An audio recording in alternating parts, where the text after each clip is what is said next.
Bismillahirrahmanirrahim.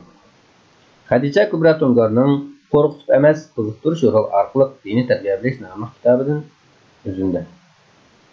Onaligimning dastlabki vaqtlarida menmo har bir onaga o'xshash bu xil tuyg'u sharoitni tetayotganim tuvandagi arisni uchirib qoldim. Payg'ambarimiz bunday dedi. Chaqqanlikda men aytganimda bir qush uvishini uchirtib qilib, bolalarni elib qo'ynimga soldim. Dal bu vaqtda qushlarning onasi beshimni pirqalashga boshladi. İçim ağrıp balalarını o'rtaga qo'yish uchun ihromligimni echayotganimda ana qush tezlik bilan qo'ynimdagi balalarning yanına keldi va ularni qo'llash uchun qanotlarini kerib qalqon qildi.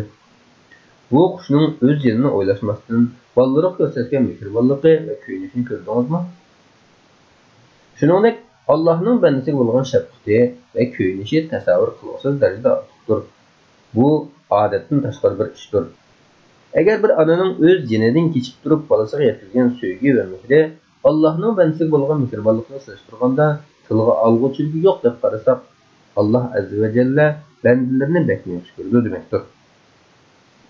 Analarını şafqat dep ta'riflasak, Allah bu şafqatlidir. Analar qalbni söýgi tolgan dep ta'riflasak, Allah yalğız özü söýgünün merkezi idi. Analarını balasıga merhametlik desek, Allah merhametlik yaratgan Rahman ve Rahim idi. Keyin Qur'onga nazar soldim. Faqatla bismillahga qaragandimmi, Qur'on Karimning 114 yerda hech bir majburiyati yo'q deb turib, o'zini bandasiga shafqatlik va mehribon suti bilan to'lqin, uni cheksiz rizqlantirgan bir karamlik kitobni o'qidim. Farzand ne'mati Rabbimning boshqa ne'matlariga bo'lgan tunishimni va hayronligimni oshirdi.